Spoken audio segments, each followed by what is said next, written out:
Wartawan ini sedang merekam sebuah program. Tiba-tiba sesuatu di kejauhan menarik perhatiannya. Dia memutar kamera di sekitar, perlahan-lahan memperbesar, dan ia melihat percikan air di atas es. Sepertinya ada makhluk yang bersembunyi di bawahnya, tapi Mike belum mengetahuinya. Penemuannya telah menempatkan kota yang terisolasi ini perhatian dunia. Ketika wali kota tiba di tempat kejadian, Mike mengangkat kamera ke gua es. Ketika sesuatu muncul dari dalam air, Mike sedikit bingung. Mengapa paus tetap berada di bawah lubang es? Alih-alih melanjutkan hidup, penduduk desa mengatakan kepadanya, tahun ini suhu telah mendingin dengan sangat cepat. Tilu 00 laut membeku dalam semalam. Paus tidak bisa berenang sejauh itu di bawah es. Jadi, mereka harus tinggal di sini untuk tetap bernapas. Dan itu bukan yang terburuk. Dalam waktu 3 hari, lubang itu akan membeku. Dan kemudian keluarga 3 paus yang malang akan terperangkap di lautan es yang gelap dan mati. Saat itulah ayah paus muncul kembali. Dia tahu persis apa yang akan terjadi padanya, istri dan anak-anaknya. Tetapi dalam menghadapi kekuatan alam yang kejam, tidak ada yang bisa ia lakukan. Pada akhir malam, Mike tidak bisa melupakan ekspresi keputusasaan di mata ikan paus itu. Jadi ia mengedit rekamannya dalam semalam, dan mengirimkannya langsung ke New York. Hari berikutnya, paus itu ada di berita. Kisah ini segera menarik perhatian masyarakat. Tidak lama kemudian, media dikerumuni oleh para jurnalis. Mereka semua ingin menghasilkan uang dari ikan paus. Kamar hotel di kota naik dari genap 0 menjadi 500. Namun, antusiasme mereka tidak surut. Kota perbatasan yang tenang tiba-tiba menjadi hidup. Tetapi sang wali kota tampak sibuk. Paus mungkin telah menjadi berita. Tetapi mereka tidak keluar dari bahaya. Dan tidak semuanya buruk. Penduduk setempat memiliki tradisi membunuh paus. Penduduk desa sudah merencanakan bagian ikan mereka. Wali kota tidak ingin mengambil keuntungan dari ikan. Tetapi penduduk desa harus mencari nafkah. Tidak ada yang bisa dilakukannya. Segera setelah itu, sebuah konferensi pers diadakan di kota. Perwakilan masyarakat adat memperdebatkan kasus mereka. Menekankan bahwa perburuan paus adalah cara hidup mereka. Itu masuk akal dan legal. Ana dari masyarakat hewan tidak mau kalah, bahwa kapal pemecah es sedang dalam perjalanan. Paus-paus itu akan segera dikembalikan ke laut. Mereka berselisih paham. Untuk sementara waktu situasi terhenti. Tiba-tiba, semua orang di ruangan itu menoleh ke belakang. Wali kota berjalan ke pesta peluncuran. Apa yang terjadi selanjutnya? Apa yang terjadi selanjutnya di luar dugaan siapapun. Wali kota meyakinkan para delegasi dalam 5 menit. Mereka sepakat dalam keputusan mereka untuk membantu paus keluar dari perangkapnya. Sekarang Ana bingung. Ada begitu banyak kebisingan. Bagaimana mereka bisa berubah pikiran secara tiba-tiba?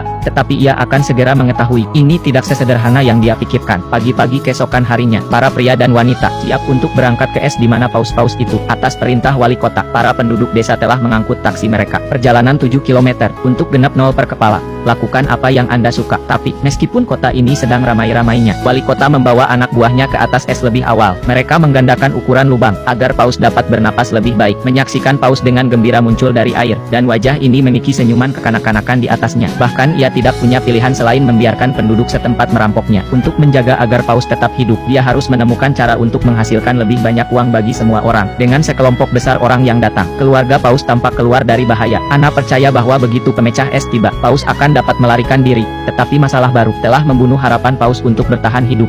Wanita ini melompat ke samudra Arktik pada suhu tilu 0 di bawah 0. Semua orang mengenakan jaket bulu. Dia hanya mengenakan pakaian selam tipis, dan dia tidak merasakan dingin sama sekali. Ana menolak teman-temannya. Dia menggigit snorkelnya, dan menyelam ke dalam air es. Airnya tertutup es. Laut pun hening. Kecuali secercah cahaya melalui lubang. Kegelapan menguasai dunia yang dingin ini. Ana tidak takut. Perhatiannya tertuju pada pemandangan di hadapannya. Sekelompok paus berenang ke arahnya. Dengan rasa ingin tahu mengamati wanita itu. Tiba-tiba, Ana memperhatikan seekor paus kecil dengan jaring ikan yang melilit ekornya. Ia berenang ke arahnya, dan paus muda itu tahu bahwa manusia di depannya ada di sana untuk membantunya. Dia tetap berada di tempatnya. Siapa sangka bahwa wanita ini akan mempertaruhkan hidupnya hanya untuk membersihkan tumpukan jaring ikan. Ana berenang perlahan di belakang paus muda, menarik belati dari kakinya, mengiris keras melalui jaring keras dengan kekuatan. Paus muda memutar ekornya sebagai respons. Jaring terlepas tanpa hambatan. Keluarga paus berenang ke arah Ana. Sebuah gerakan diam-diam dari rasa terima kasih.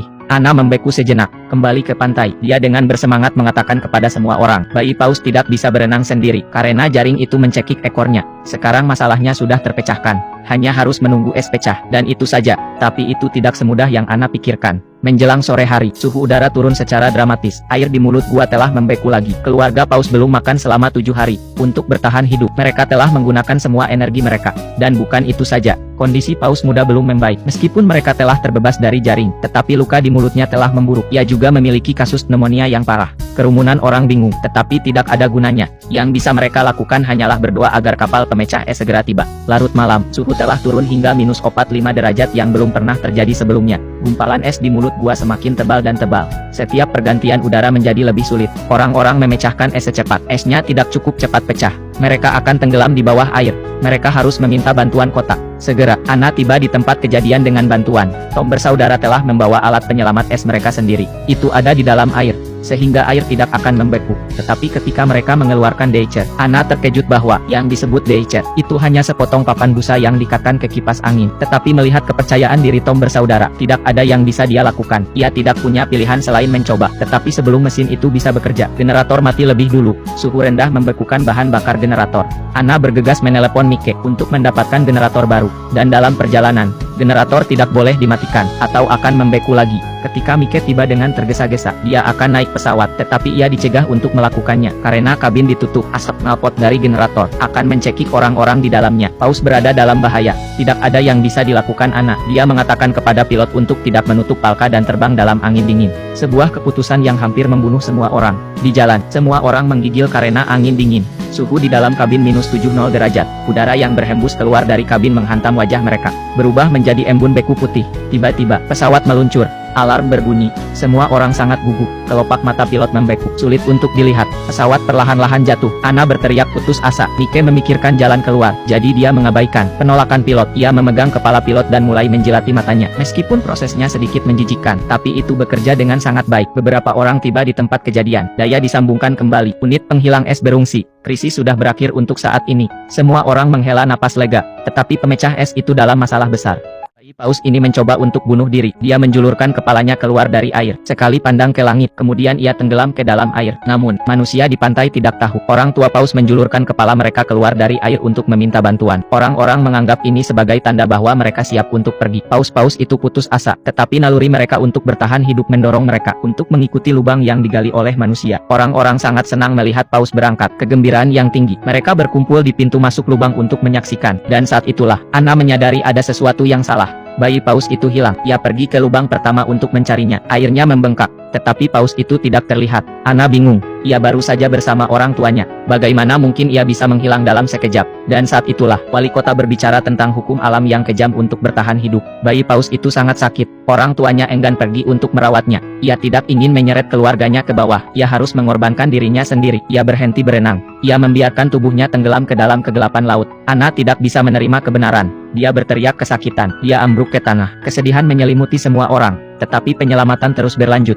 Hawa dingin akan datang. Mereka harus segera mencapai perairan terbuka secepat mungkin. Kalau tidak, 2 paus yang tersisa akan tenggelam juga. Wali kota telah memobilisasi semua warga. Semua orang menghentikan apa yang mereka lakukan. Mereka mengambil peralatan mereka dan bergegas ke lokasi. Meskipun banyak orang datang untuk membantu, tetapi masih ada masalah di hadapan mereka. Esnya menumpuk. Dinding es telah terbentuk ribuan kilometer di bawah laut. Kapal pemecah es terjebak 200 menjauhnya. Tidak mungkin menerobos dengan tangan. Tetapi Anna tidak menyerah. Dia mendekati presiden, berharap bahwa ia akan mengesampingkan prasangkanya untuk sementara waktu, untuk meminta bantuan dari Angkatan Laut Soviet di dekatnya. Mintalah bantuan dari pemecah es mereka. Presiden belum pernah mendengar permintaan semacam itu. Uni Soviet adalah saingan Amerika Serikat. Anna ingin meminta bantuan mereka, dan kolonel mengatakan itu tidak mungkin. Kata-kata Anna selanjutnya, tetapi kata-kata Anna berikutnya membuat mereka tidak bisa berkata-kata. Seluruh negeri menyaksikan untuk menyelamatkan paus. Saat itu tengah berlangsung pemilihan umum. Jika presiden tidak setuju, ketika itu berakhir, Anna akan berbaris dan memprotes, dan itulah bagaimana dia akan dipilih.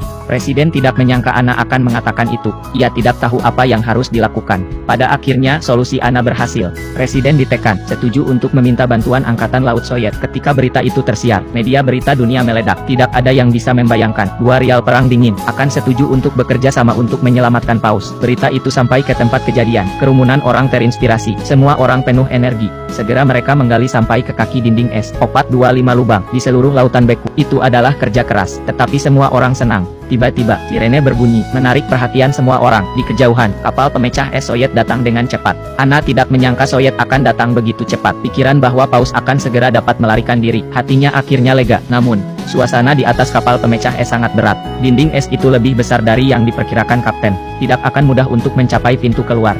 Kapten memberikan perintah untuk memperlambat laju. Dengan ragu-ragu, ia mengarahkan ke arah dinding. Orang-orang di pantai menahan napas. Harapan yang tinggi, tetapi detik berikutnya kecepatannya terlalu lambat. Dinding es tidak bergerak sama sekali. Tetapi, saat kerumunan orang kecewa, suara kapten terdengar melalui radio. "Kawan-kawan, kami hanya menguji air. Kita akan mempercepat. Menyingkirlah dari jalan." Segera setelah kata-kata itu diucapkan, pemecah es datang dengan kecepatan yang lebih cepat. Ia menghantam dinding. Sebuah retakan besar terjadi, tetapi dinding es tidak pecah. Kapten tidak senang. Ia memerintahkan kapal pemecah es untuk melaju dengan kecepatan penuh. Entah pistol es akan menerobos, atau kapal akan hancur.